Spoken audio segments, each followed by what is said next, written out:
ہم اپنا سرمایہ دین کی ترجیحات کے لیے وقف کریں، مدارس کی باقاعدہ تعمیر و ترقی کے لیے وقف کریں، مساجد کی تعمیر و ترقی کے لیے وقف کریں۔ آج یہ نوٹ خور نعت خواں کے نام پر اور مسلک کی بدنامی کرنے والے ڈبہ پیروں اور جاہل قوالوں پر اپنا سرمایہ صرف کرنے کے بجائے، مفتی صاحب نے فرمایا کہ میں نے تو باقاعدہ دین کا علم نہیں پڑھا ہوا۔ آپ کی سلام دعا اور دوستی ہوئی۔ آج کے پروگرام کی غرض و غایت ہم سب کو معلوم ہے۔ استاد العلماء، استاذی المکرم، نجم ملت، فقیہ العصر، مرجع المفتیین والعلماء، حضرت علامہ مولانا مفتی محمد الیاس رضوی اشرفی نور اللہ مرقدہ، بانی و محتمم جامعہ ندرۃ العلوم گارڈن ویسٹ، اچانک آپ کا سانحہ ارتحال یقیناً امت مسلمہ اور بالخصوص اہل سنت و جماعت کے لیے ایک بہت بڑا سانحہ ہے۔ آپ رحمہ اللہ تعالی نے سادگی کے ساتھ، عاجزی اور انکساری کے ساتھ اپنی زندگی بسر کی۔ ابتدا میں آپ نے کاروبار شروع کیا، شادی ہو گئی، 3 بچے ہو گئے۔ اس کے بعد آپ دین اسلام کی جانب راغب ہوئے، دین کی تعلیمات کے حصول کے لیے۔ جہاں آپ کام کرتے تھے وہاں کے مسجد کے امام صاحب کے ساتھ آپ کی سلام دعا اور دوستی ہوئی۔ ایک دن امام صاحب نے کہیں جانا تھا تو آپ کو نماز کے لیے کہا کہ آپ نے نماز پڑھانی ہے۔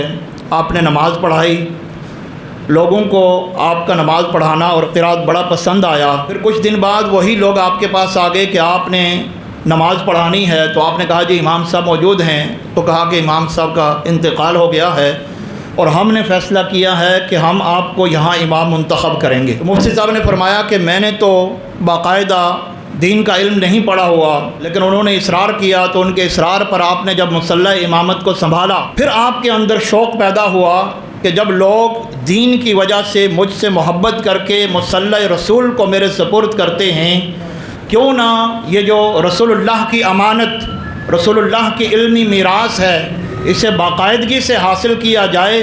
پھر آپ نے باقاعدہ پڑھنا شروع کیا اور شادی کے بعد 3 بچے ہو گئے۔ پھر آپ نے علم دین کے حصول کے لیے رخت سفر باندھا اور خوب محنت کے ساتھ درس نظامی کی تکمیل کی، اور پھر 1993 اور 94 2 سال کے لیے قائد ملت اسلامیہ امام شاہ امن نورانی صدیقی نور اللہ مرقدہ نے آپ کو اور کنز العلماء علامہ ڈاکٹر اشرف آصف جلالی صاحب کو بغداد میں جامعۃ صدام یونیورسٹی میں علم دین کے حصول کے لیے مزید اپنی علمی پیاس بجھانے کے لیے بھیجا۔ وہاں بھی آپ نے محنت کر کے علم دین حاصل کیا اور دینی علوم میں ایسی مہارت تامہ آپ نے حاصل کی کہ آپ مرجع المفتیین بھی بنے، کہ مفتی اعظم پاکستان حضرت مفتی منیب الرحمن صاحب دامت برکاتہم العالیہ جیسے جلیل القدر جید فقیہ اور عالم بھی اہم ترین مسائل میں آپ سے مشاورت کرتے ہوئے ہمیں نظر آتے ہیں۔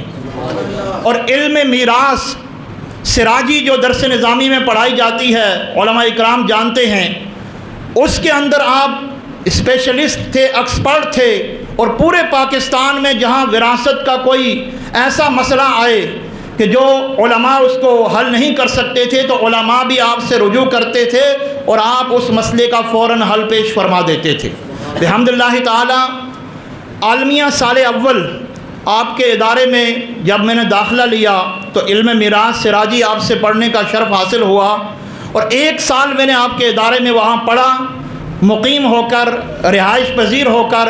آپ یقین کریں کہ استادوں کا اخلاص، استادوں کی محبت اور آپ کے ادارے میں پڑھانے والے جمیع اساتذہ کی شفقت اور محبت کو دیکھ کر روحانیت کو باقاعدہ ہم نے وہاں پر محسوس کیا ہے۔ روحانیت کیا چیز ہوتی ہے وہاں ہمیں نظر آتی تھی۔ ایک جیسے محتمم کا، پرنسپل کا روب ہوتا ہے، وہ چیز ہمیں استادوں میں نظر نہیں آئی۔ عام طالب علموں کے ساتھ آ کر بیٹھ کر باتیں شروع کر دیتے تھے، عام طلباء کے ساتھ بیٹھ جاتے تھے، کبھی وہاں پر آرام کرنا ہو تو تکیہ لگا کر سو جاتے تھے۔ یعنی کبھی انہوں نے اپنے عمل سے یہ ظاہر نہیں کیا کہ میں یہاں کا پرنسپل ہوں، میں محتمم ہوں، میرا روب ہو، ایسا کچھ بھی نہیں۔ عاجزی اور انکساری کے آپ پیکر تھے۔ الغرض آپ کی کس کس خوبی کا ذکر کیا جائے۔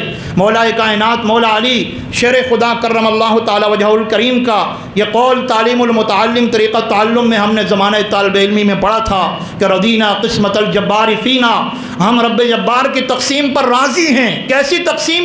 لنا علم، اس نے ہمارے حصے میں علم کو رکھا ہے، وللأعداء مال، اور دوسرے لوگوں کو مال دیا ہے۔ علم بھی دولت ہے، مال بھی دولت ہے، لیکن فرق کیا ہے؟ فرمایا کہ فإن المال یفنی عن قریب، مال تو عن قریب فنا ہو جائے گا، فإن العلم یبقى لا یزال، فإن العلم باق لا یزال، علم باقی رہتا ہے، اسے کبھی زوال نہیں ہوتا۔ آج بظاہر استاد محترم مفتی محمد الیاس رضوی اشرفی ہماری آنکھوں سے اوجل ہو گئے ہیں، لیکن ان کے علمی کارنامے، ان کی تصانیف، ان کی تالیفات اور ان کا علمی فیض انشاءاللہ العزیز صبح قیامت تک جاری و ساری رہے گا۔ عالمی ہماری غیر سیاسی تحریک دعوت اسلامی کے اوائل میں آپ کا بڑا کردار ہے۔ آپ کی تحریر شدہ کتابیں دعوت اسلامی کے اوائل نصاب میں شامل ہوتی تھی۔ خزینہ درود، خزینہ رحمت، یہ کتابیں آپ نے تحریر فرمائی۔ امیر اہل سنت آپ کے ساتھ بائک پہ سفر کیا کرتے تھے۔ آج آپ کی وہ سادہ سی اسکوٹر اور موٹر سائیکل سواری آج پورے ورلڈ میں وائرل ہو رہی ہے۔ یہ ہم سب کے لیے لمحہ فکریہ ہے کہ اپنا سرمایہ دین کی ترجیحات کے لیے وقف کریں، مدارس کی باقاعدہ تعمیر و ترقی کے لیے وقف کریں، مساجد کی تعمیر و ترقی کے لیے وقف کریں۔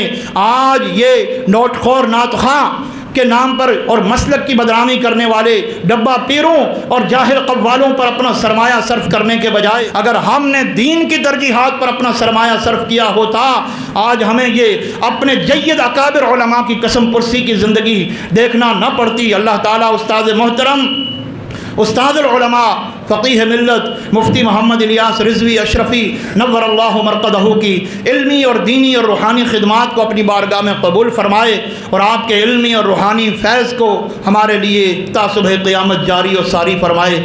آمین بجاہ النبی الکریم، وآخر دعوانا ان الحمد للہ رب العالمین۔